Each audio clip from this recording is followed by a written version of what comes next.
Un saludo especial para cada una de las personas que en esta hora están conectadas para recibir el mensaje de la palabra de Dios. Hoy es un día de alegría, es un día de celebración. 19 de septiembre del 2020, hoy celebramos el 70º aniversario de nuestros conquistadores.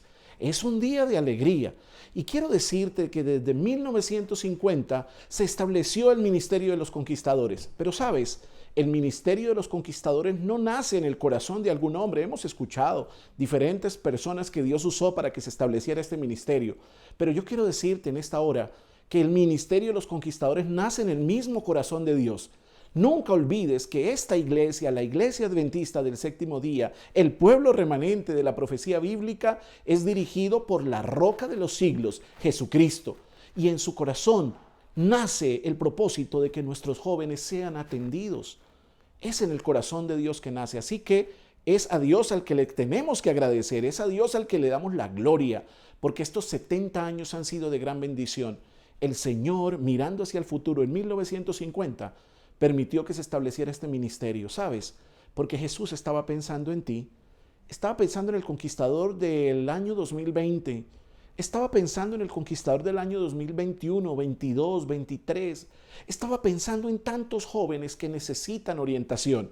Y por eso hoy es un día de alegría, reconciliados, 70 años de este maravilloso ministerio. Te doy un abrazo en el nombre del Señor, así que si en este momento tú tienes un conquistador al lado, dale un abrazo y dile felicitaciones, Jehová está contigo, eres un varón esforzado y valiente y el Señor te va a mantener y te va a sostener. Hoy es un día de alegría, así que feliz sábado, mi hermano, que la gloria y la honra sea para Dios, el único que merece la honra, la gloria y la alabanza. ¿Sabes? Muchos conquistadores, muchos líderes de conquistadores han ido al descanso, acampan en sus tumbas, pero cuando Jesús, el pastor de los pastores, el Rey de Reyes y Señor de Señores, venga en las nubes del cielo, llamará por nombre a cada uno de ellos, los levantará de los sepulcros y conforme a su promesa, ellos recibirán la herencia maravillosa de la vida eterna. Y por eso y tantas cosas, felicitaciones a todos los conquistadores que hoy participan de este programa. Felicitaciones a ti, mi hermano, mi amigo, que apoyas los clubes. Felicitaciones a todos, pastores, ancianos, líderes de ministerio juvenil que están allí siempre para apoyar, para ayudar a tantos jóvenes que necesitan de este ministerio. Así que vamos a inclinar el rostro y vamos a pedir la bendición de Dios para estudiar el tema de hoy, reconciliados. Oremos. Querido Padre, te damos la gloria, la honra y la alabanza. Alabamos tu nombre, Señor, tú eres grande y para siempre es tu misericordia. Gracias, Señor, porque tú piensas en todo. Pensaste en tus jóvenes y por eso permitiste que se estableciera el Club de Conquistadores, Señor. Hoy celebramos 70 años de ese propósito que nació en tu corazón para cuidar a nuestros jóvenes, Señor. Gracias, Padre, por tanto que das por tus hijos y por tu iglesia. Queremos disfrutar del estudio de tu palabra en esta hora, Señor. Llena nuestro corazón. Dispón nuestro corazón, quita cualquier distracción que haya en este momento y que tu palabra pueda fluir libremente en cada corazón. Si hay alguien que necesita poderosamente del aliento del Espíritu en esta hora, Señor, muévete con poder donde quiera se encuentre y bendícele en esta hora. En el nombre de Jesús. Amén y amén. Bien, mis queridos, vamos a estudiar la palabra de Dios. Hay un tema preparado. ¿Estamos enemistados o estamos reconciliados? Allí está, en la pantalla. ¿Estamos enemistados con Dios o estamos reconciliados con Dios? ¿Cómo es posible estar enemistado con Dios? Cuando tú te alejas del Señor, estás adquiriendo una enemistad implícita a causa de tu separación de Jesús. Cuando tú te separas de Dios, inmediatamente empiezas a entrar en el terreno encantado del enemigo y generas enemistad a aquel que ha hecho todo por ti. Cuando nosotros nos acercamos a los pies del enemigo, alejándonos de Dios, entonces nos enemistamos automáticamente, rompemos un vínculo especial que Dios quiere que mantengamos siempre. Pero también hoy podemos decidir estar reconciliados con Dios. Y por esa razón, hoy vamos a estudiar un tema bien interesante, un tema particular. Y yo quiero, por favor, que tú vayas a la palabra de Dios, por favor, quiero que vayas a la Biblia y busques conmigo San Lucas, ¿sí? Búscalo. Yo aquí tengo la Biblia, tú tienes la facilidad de tener tu Biblia ya. También quiero que busques San Lucas, el capítulo 15. Allí encontramos una historia fantástica, una historia que hoy nos va a enseñar cosas maravillosas. San Lucas, capítulo 15, versículos 11 y 12, dice así la palabra de Dios. También dijo, un hombre tenía 2 hijos.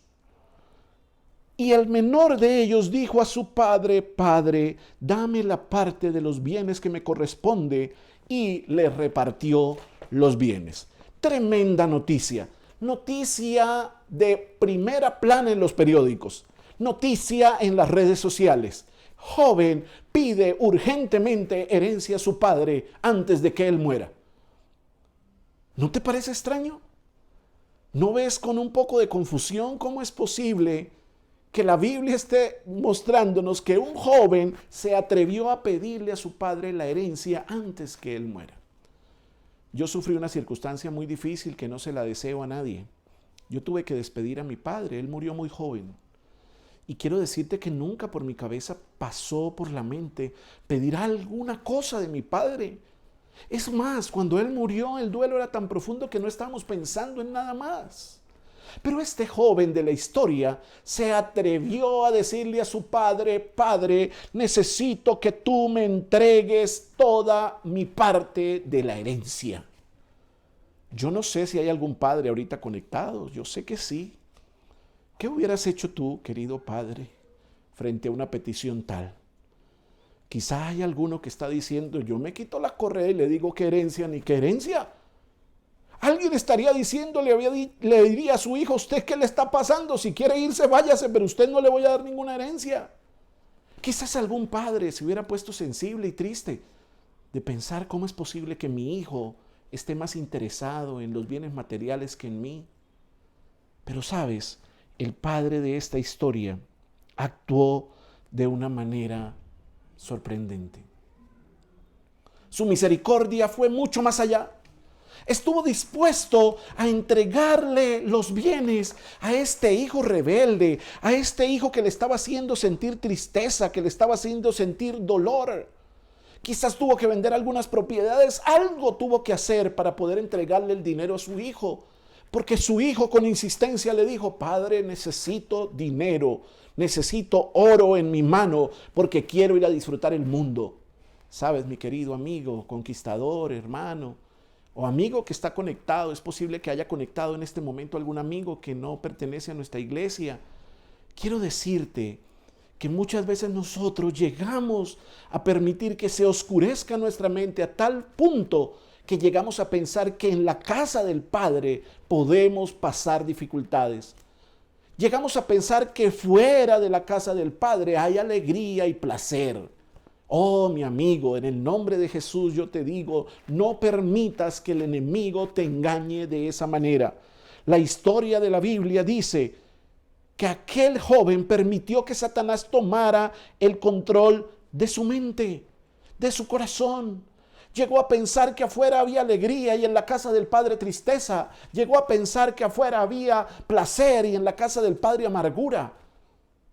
Y quiero que vayas conmigo al texto que está allí en pantalla, Lucas capítulo 15, versículo 13. Allí aparece lo que sucede entonces. No muchos días después, juntándolo todo, el hijo menor se fue a una provincia apartada.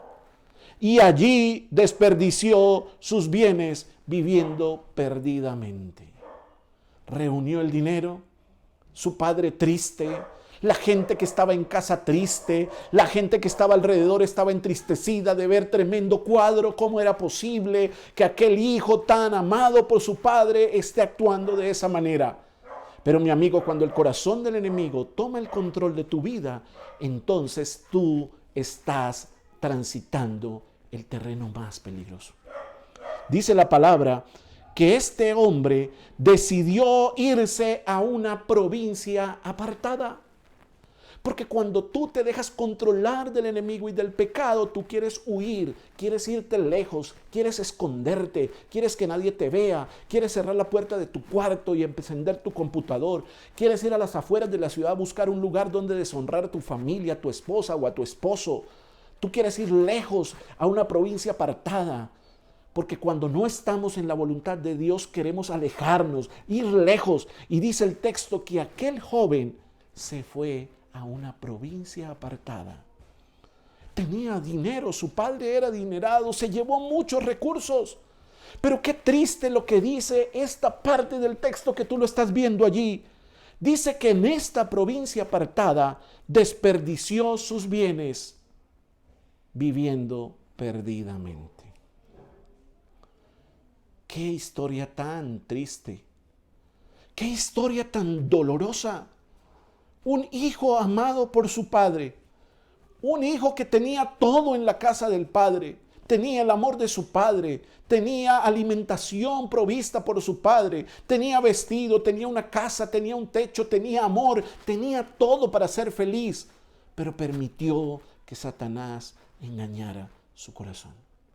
Se fue lejos a una provincia apartada y allí desperdició todo viviendo perdidamente.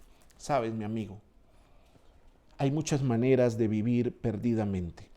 Este joven de la historia, yo voy a adelantar unos cuantos textos, este joven de la historia se fue y empezó a dejarse deslumbrar por las luces de las discotecas. Empezó a dejarse deslumbrar por lo que generaba la expectativa de poder probar un cigarrillo, probar drogas, entrar en un mundo de baile, de fiesta, de perdición. Mientras tú tienes dinero, muchas personas llegan a ti. Y no fue la sección de aquel joven. Cuando tenía dinero en sus manos, llegó muchas personas a su lado. Empezaron a malgastar el dinero, empezaron a derrochar perdidamente este dinero y poco a poco la bolsa que estaba llena de bendición, con la cual salió de casa de su padre, se empezó a desgastar, se empezó a agotar. Los recursos empezaron a terminar.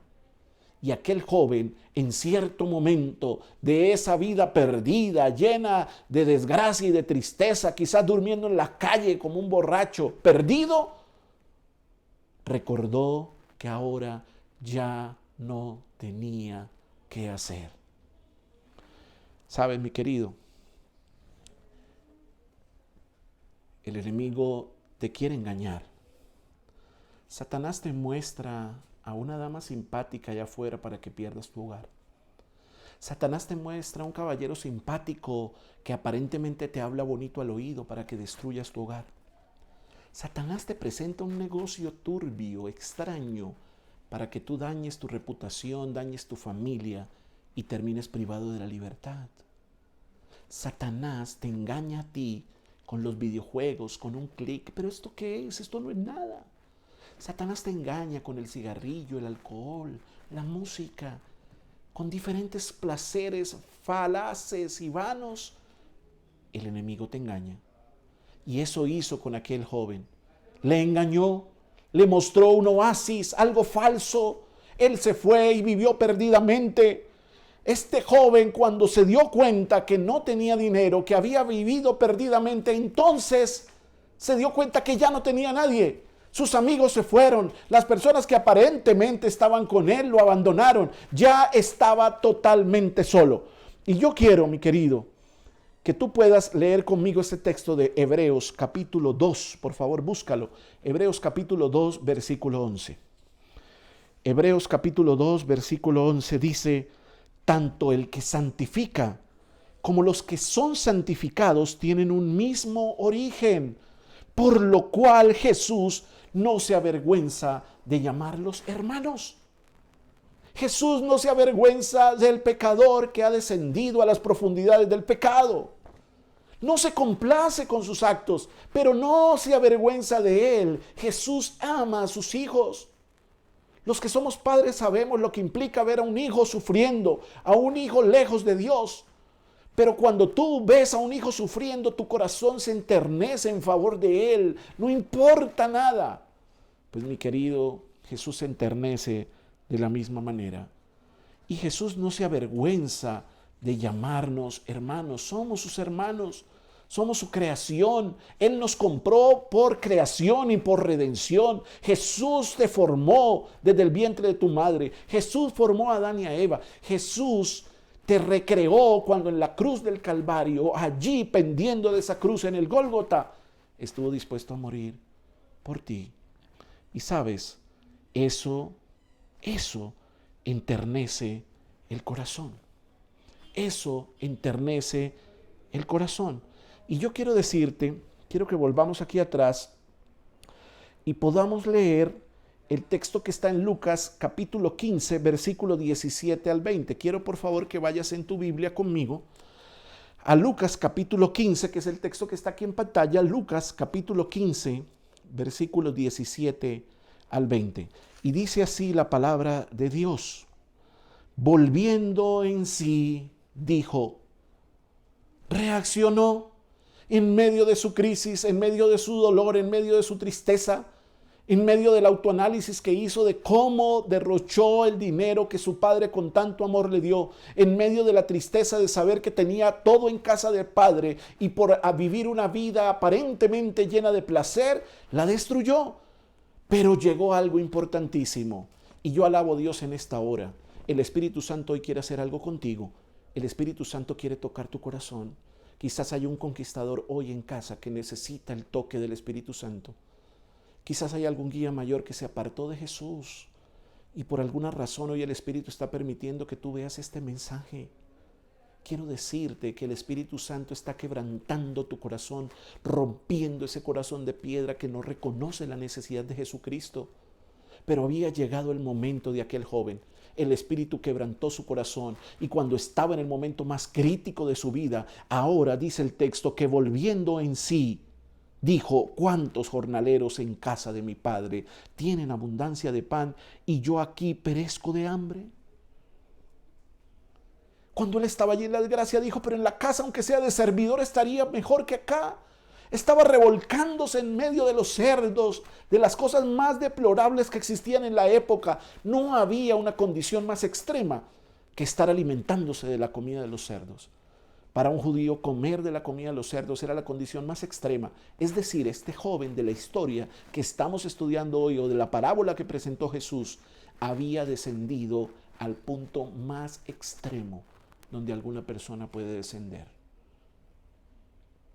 Pero volviendo en sí, dijo, me levantaré e iré a mi padre y le diré, Padre, he pecado contra el cielo y contra ti. Ya no soy digno, dice el texto, de ser llamado tu hijo. Hazme como uno de tus jornaleros. Porque cuando Satanás te roba tu dignidad, tú ya pierdes toda ilusión de vivir. Tú pierdes las ilusiones y los anhelos. Pierdes el verdadero sentido de lo que eres, hijo e hija del Rey Celestial. Ahora él se conformaba solo con ser un jornalero. Quizás si yo vuelvo, mi padre me hará como uno de los criados, como cualquier criado. Y empezó a sentir eso en su corazón. El Espíritu Santo le estaba tocando. Así como el Espíritu Santo te está tocando el corazón hoy, mi amigo. Jesús te está hablando en esta hora. Tú y yo necesitamos levantarnos donde estamos. Pastor, yo no estoy en ninguna fiesta, en ningunos cerdos, no estoy revolcándome en ningún pecado terrible. Pues sí, pastor, soy orgulloso. Sí, pastor, soy grosero. A veces veo cosas que no están bien y cambio rápido cuando mis papás llegan o mi esposa entra. A veces tengo conversaciones no tan buenas y las elimino. Oh, sí, pastor, pero no estoy revolcado. No. Mi amigo, cuando tú estás lejos de Jesús y estás deshonrando su nombre, entonces tú necesitas su toque. Aquel joven permitió que el Espíritu Santo le hablara y volvió en sí y dijo, voy a volver a la casa de mi padre. Y yo quiero, el tiempo pasa rápidamente, hermanos, y yo quiero que avancemos y vamos ahora a recordar que para el cielo es muy importante que un hijo vuelva. Y por eso en el cielo hay fiesta cuando un pecador vuelve. Y tú lo puedes leer ahí en San Lucas 15:7. Hay alegría, hay fiesta, hay de todo porque el cielo se complace en ver alegría y bienestar para sus hijos.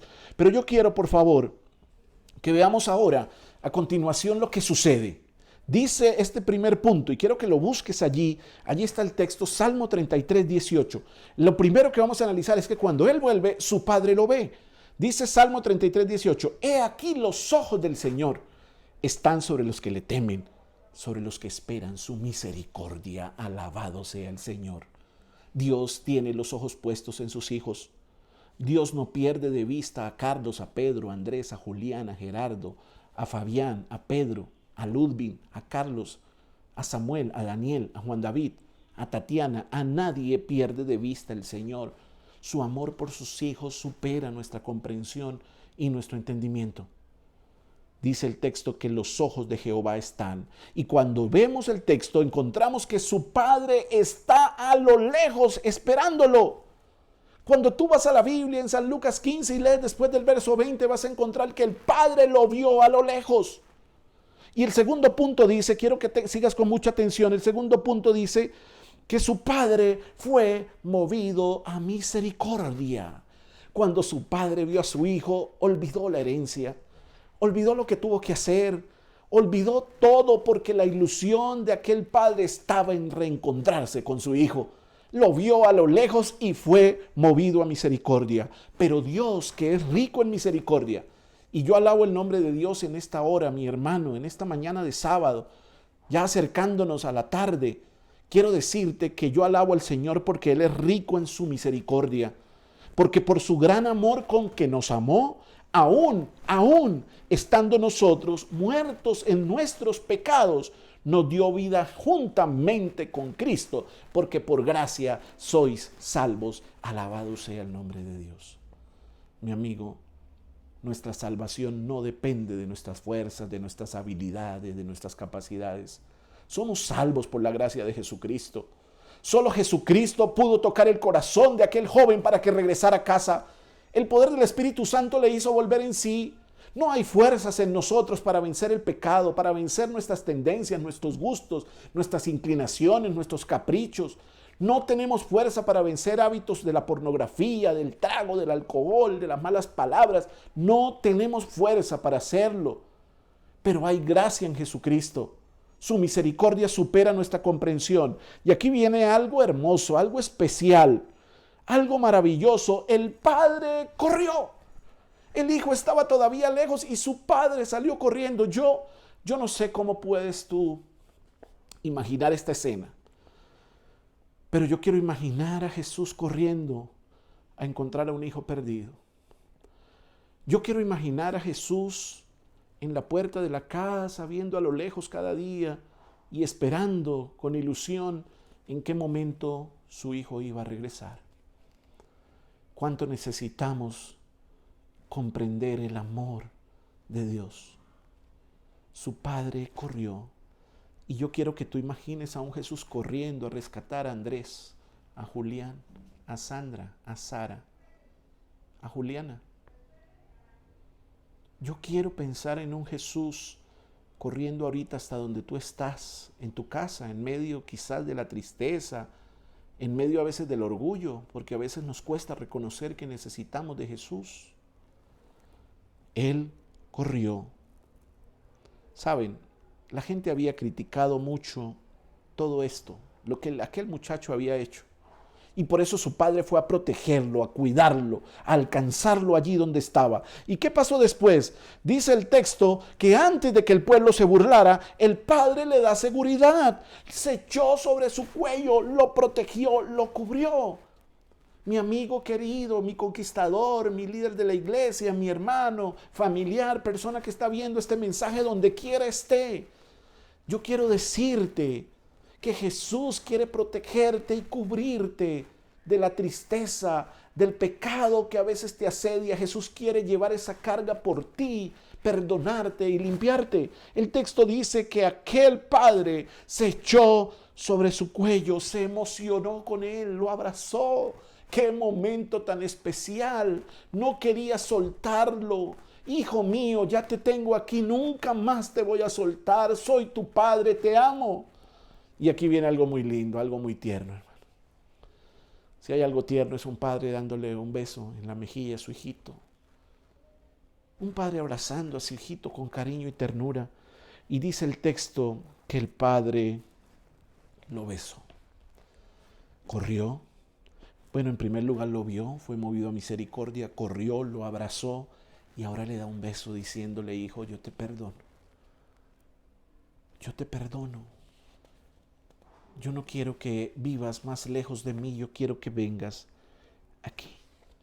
Y aquí viene, hermanos, los dos últimos pasos, o tres, para completar este lindo escenario.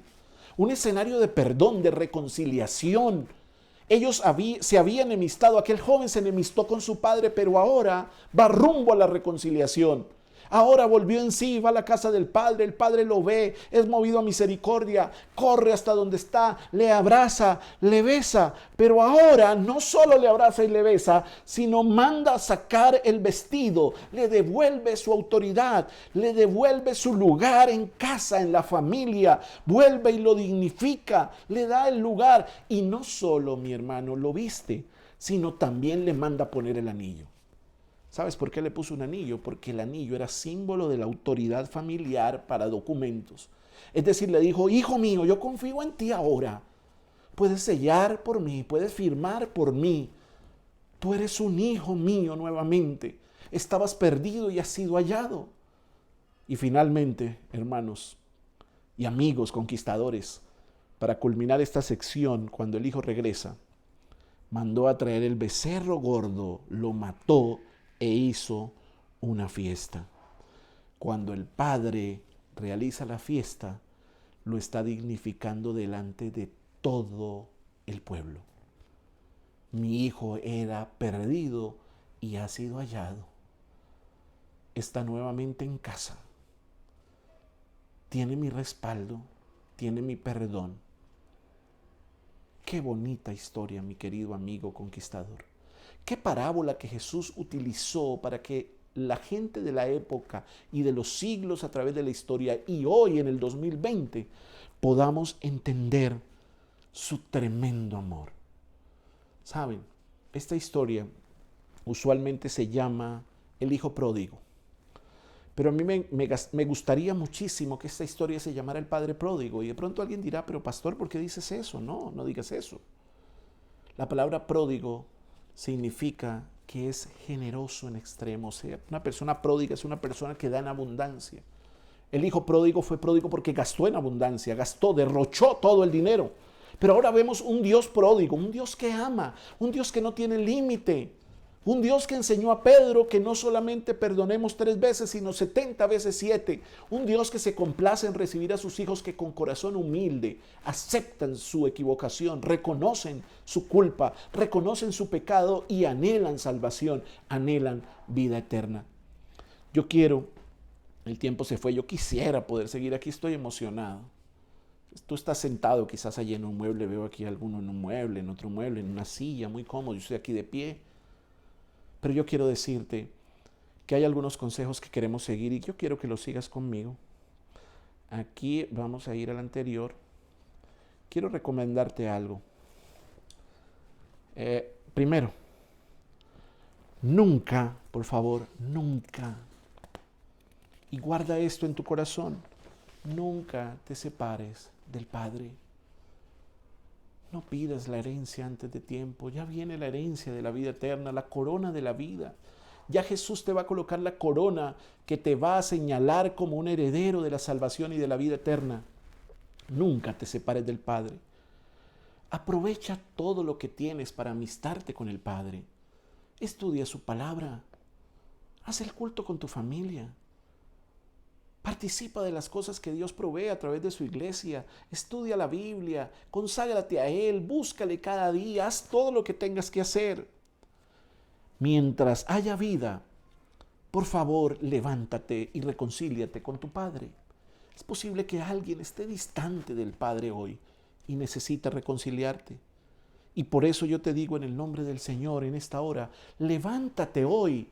Ve a la casa del Padre, reconcíliate con Él, encuéntrate con el Padre hoy mismo, ahora, en este momento. No importa que estés sumergido en la profundidad más terrible del pecado, no importa que no estés revolcándote en la comida de los cerdos y solo estés dando un clic, solo estés mirando, solo estés escribiendo algo que no debes.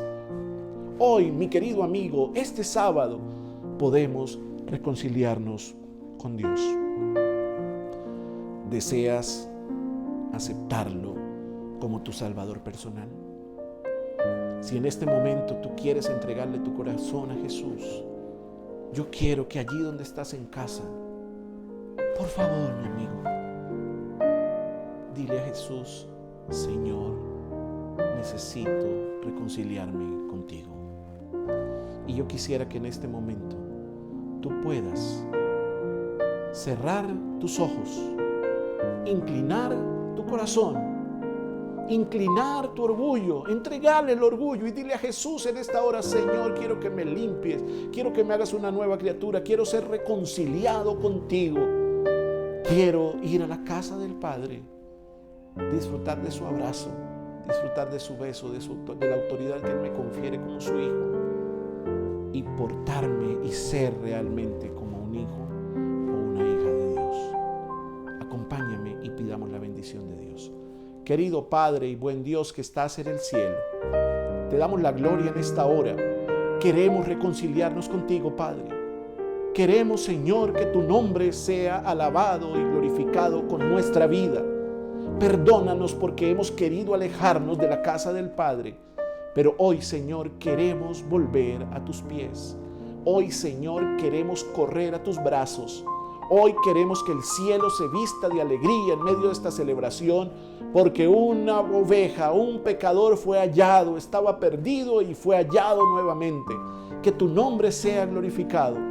Que hoy, Señor, podamos recordar que valió la pena el sacrificio de Jesús en la cruz del Calvario. Llena nuestro corazón en este día, en el nombre de Jesús. Amén y amén. Antes de parar esta transmisión, antes de que tengamos este mensaje, yo quiero decirte: recuerda, Jesús te ama con todo el corazón. Jesús quiere buscarte y quiere hallarte y quiere caminar contigo todos los días, y pronto, cuando Él venga, caminar contigo por los siglos de los siglos. Felicitaciones, mis conquistadores. Que Dios les acompañe, que Dios les bendiga donde quiera se encuentren, desde Fontibón, allí desde Fontibón, desde Girón, Santander, desde Usaquén, desde cualquier distrito de la Asociación del Alto Magdalena, desde cualquier lugar de Colombia o del mundo. Quiero decirte que Jehová está contigo. Jehová prometió estar a tu lado. Que Dios te bendiga. Un abrazo para todos.